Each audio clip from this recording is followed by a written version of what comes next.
Hamas को ठिकाने लगाने का ट्रंप प्लान काम करे या ना करे, लेकिन जर्मनी के एक बड़े ऐलान ने ट्रंप को बुरी तरह फंसा दिया है। जर्मनी ने कह दिया है कि अब रूस के साथ शांति के हालात नहीं हैं। वहीं डोनाल्ड ट्रंप को कहना पड़ा है कि पुतिन को डराने के लिए उन्होंने रूस के पास परमाणु पनडुब्बी तैनात की है। 2500 किलोमीटर रेंज वाली ये क्रूज मिसाइल अब यूक्रेन को मिल सकती है और इस मिसाइल ने रूस और नेटो के बीच तनाव को माउंट एवरेस्ट जितनी बुलंदी पर पहुंचा दिया है। टोमाहॉक अमूमन समंदर से लॉन्च की जाती है। इस मिसाइल को समंदर में जंगी जहाज से लॉन्च किया जाता है। इस मिसाइल को पनडुब्बी से फायर किया जाता है। ऐसे अटैक अमेरिका ने कई बार इराक और अफगानिस्तान में किए हैं।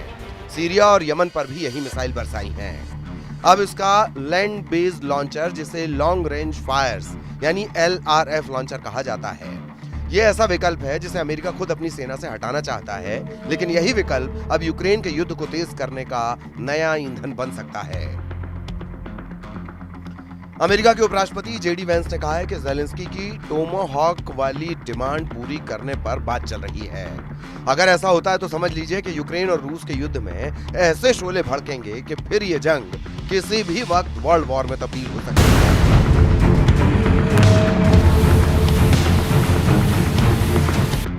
लेकिन रूस और नेटो में बड़ा युद्ध भड़काने वाली स्टेटमेंट अमेरिका से नहीं आई है। यूक्रेन को हथियार सप्लाई करने वाले सबसे बड़े मददगार देश जर्मनी ने पुतिन के गुस्से को आसमान में पहुंचा दिया है। जर्मनी के चांसलर फ्रेडरिक मर्ज ने कहा है कि यूरोप का रूस से युद्ध तो नहीं चल रहा, लेकिन अब दोनों के बीच अब शांति नहीं है। पूरी दुनिया में अब यही कयास लगाए जा रहे हैं। अमेरिका से लेकर यूरोप और दुनिया का बाकी मीडिया भी यही बता रहा है कि जर्मनी और रूस के बीच बहुत बड़ा बवंडर शुरू हो सकता है और इसकी जद में पूरा यूरोप आएगा। इसका डर बना हुआ है। जर्मन चांसलर फ्रेडरिक मर्ज ने कहा है कि रूस का युद्ध हमारे लोकतंत्र के खिलाफ है, हमारी आजादी के खिलाफ है और अब पुतिन पूरे नेटो की एकजुटता को आजमा रहे हैं।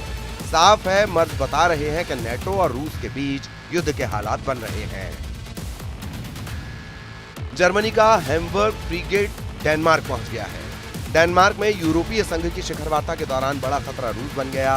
डेनमार्क को डर है कि रूस के ड्रोन घुसपैठ करेंगे, यूरोप को चैलेंज करेंगे।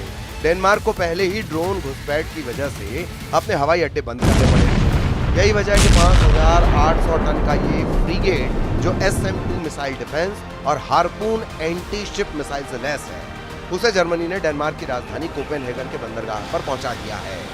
डेनमार्क में यूरोपीय संघ की मीटिंग के वक्त रूस के ड्रोन खतरा बन चुके हैं। इस दौरान 47 सदस्यों वाली यूरोप की पॉलिटिकल कम्युनिटी भी डेनमार्क में मिलेगी और जब यहाँ यूरोप के बड़े बड़े लीडर होंगे तब डेनमार्क की हवाई सुरक्षा बहुत बड़ी चुनौती है। यही वजह है कि डेनमार्क के प्रधानमंत्री मेटे फ्रेडरिक्सन बहुत परेशान हैं। डेनमार्क के PM मेटे फ्रेडरिक्सन का कहना है कि कई दिनों से मैं अपने कई यूरोपीय सहयोगियों के संपर्क में हूँ। मैंने जर्मन चांसलर, ब्रिटिश प्रधानमंत्री, हमारे पड़ोसी देशों स्वीडन और नॉर्वे के प्रधानमंत्रियों और फिनलैंड के राष्ट्रपति से बात की है।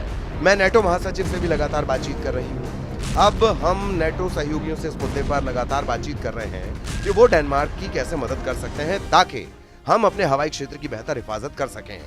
डेनमार्क की प्रधानमंत्री कह चुकी हैं कि नॉर्वे, पोलैंड और रोमानिया के बाद अब उनका देश खतरे में है, क्योंकि इन तीनों देशों में ड्रोन वाली घुसपैठ के बाद अब यही पैटर्न डेनमार्क में भी दोहराया गया है। मतलब साफ है कि रूस पूरे पूर्वी यूरोप को दबाव में लाना चाहते हैं। जर्मनी ने पुतिन को भड़काने वाला एक और कदम उठाया है। जर्मनी के रक्षा मंत्री बोरिस पिस्टोरियस ने लिथुआनिया जाकर रूस को आमने सामने के युद्ध के लिए ललकारा है।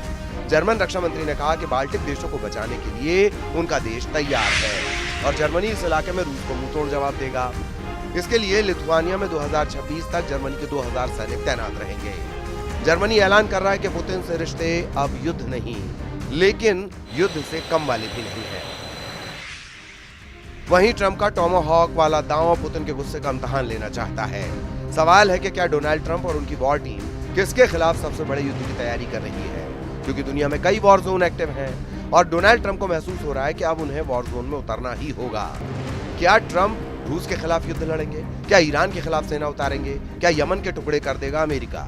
या फिर चीन के खिलाफ बड़ा मोर्चा खोलने जा रहे हैं डोनाल्ड ट्रंप? बहुत बड़ा सवाल है कि अक्टूबर में ट्रंप क्या करने जा रहे हैं। फिलहाल डोनाल्ड ट्रंप ने एक सिग्नल यूक्रेन वॉर जोन को लेकर दिया है। ट्रंप ने कहा कि वोलोदिमीर ज़ेलेंस्की रूस के खिलाफ जीत सकते हैं, अपने खोए हुए इलाके वापस हासिल कर सकते हैं। इधर अमेरिकी राष्ट्रपति ट्रंप का दावा है कि यूक्रेन के पास मौका है। मैं देख रहा हूं कि रूस क्या कर रहा है। मैं रूस और राष्ट्रपति पुतिन से बेहद असंतुष्ट हूं। मुझे ये बिल्कुल पसंद नहीं। वो बिना किसी वजह के लोगों को मार रहे हैं। ये देखते हुए कि उन्होंने अपना सब कुछ दांव पर लगा दिया है, वो बहुत बुरा कर रहे हैं। पुतिन से लड़ने के लिए फ्रांस ने पहले ही अपनी शुरुआती तैयारी कर ली है।